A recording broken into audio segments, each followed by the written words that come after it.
نبی پاک صلی اللہ علیہ وسلم نے فرمایا 100 بار جو سبحان اللہ پڑھتا ہے اس کو پتہ کتنا ثواب ہوتا ہے؟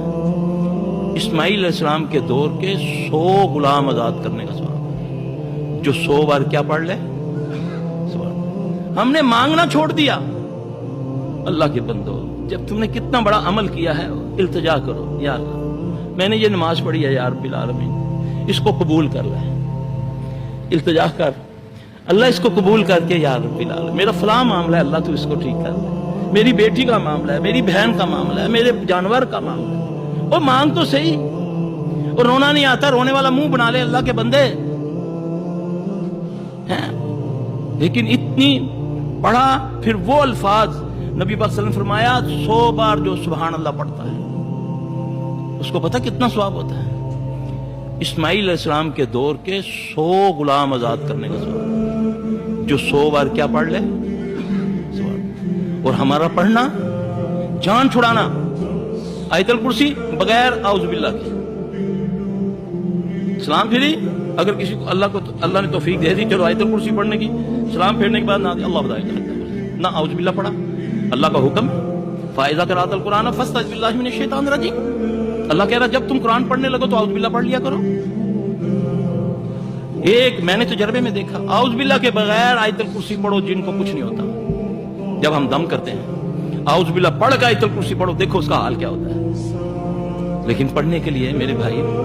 میری زبان، میری آنکھوں، میرے کانوں میں حیا ہونی چاہیے۔ میری زبان میں صحابی ایک آ کے عرض کرتا ہے یا رسول اللہ صلی اللہ علیہ وسلم مجھے تعویذ دیں، تعویذ دور میں بھی ہوا کرتے تھے، رسول اللہ صلی اللہ علیہ وسلم کا تعویذ کیا ہے؟ ایک تھا نا مولوی مفتی کا تعویذ، اللہ کے نبی صلی اللہ علیہ وسلم نے فرمایا کل کہہ دے اللہم انی اعوذ بک من شر سمعی من شر بصری من شر لسانی من شر قلبی من شر منی۔ اب یہ 5 چیزوں کے شر سے بچنا ہے، پھر یہ میری قبول ہوگی اعوذ باللہ من الشیطان الرجیم، ورنہ تو پڑھتا جائے یہ اوپر آتا جائے گا تیرے، کیونکہ نہ میرے پیٹ میں، نہ میری آنکھوں میں، نہ میرے کانوں میں، آنکھیں نہ کرتی رسول اللہ صلی اللہ علیہ وسلم فرمایا، کان بھی نہ کرتے، زبان سے بری بات اس کا شر ہے، یہ نکلے گا، اس سے اللہ کا ذکر ہونا چاہیے۔ پھر یہ زبان، یہ کان، یہ آنکھیں، یہ بھی گناہ ہے۔ اگر کسی کی بیٹی بہن کو اگر دیکھنا یہ گناہ نہیں ہے تو وہ ٹیلی ویژن پہ تو میں سب کو دیکھ رہا ہوں، جو دکھانے والی وہ بھی آتی ہے، چاہے وہ خبریں پڑھنے والی ہے، چاہے وہ مولوی صاحب بیٹھے ہوئے بڑے شیخ الحدیث بن کے، تو وہ بیٹھی ہوئی ہے دوپٹہ آدھا اتار کے اور ایسے سوال کر رہی ہے کہ مولوی صاحب بچہ بن کے اس کے سامنے بیٹھا، یہ عزت ہے اسلام کی، سبحان اللہ۔ اللہ ہمیں محفوظ کر دے میرے بھائی مختصراً اللہ تبارک و تعالیٰ آپ کی زندگی ایمان میں برکت عطا فرمائے، اللہ ہماری آپ سب کی مصیبتوں کو دور فرما دے، اللہ جو کمیاں کوتاہیاں ہماری معاف فرما دے، یا رب ہم کمزور ہیں تو طاقت والا ہے،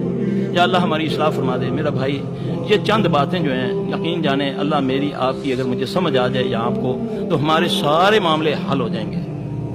2 آنسوں کی مار ہوتی ہے یہ جو لیے پھرتے ہو تم، در در کی ٹھوکریں کھاتے پھرتے ہو، وہ مالک جو تیری رگے حجات کے قریب ہے، تیرے دل میں آنے والا خیال بھی وہ اس وقت تک جانتا ہے جب تیرا بابا آدم بھی پیدا نہیں ہوا تھا، اس نے وہ بھی محفوظ کر دیا لوح محفوظ میں۔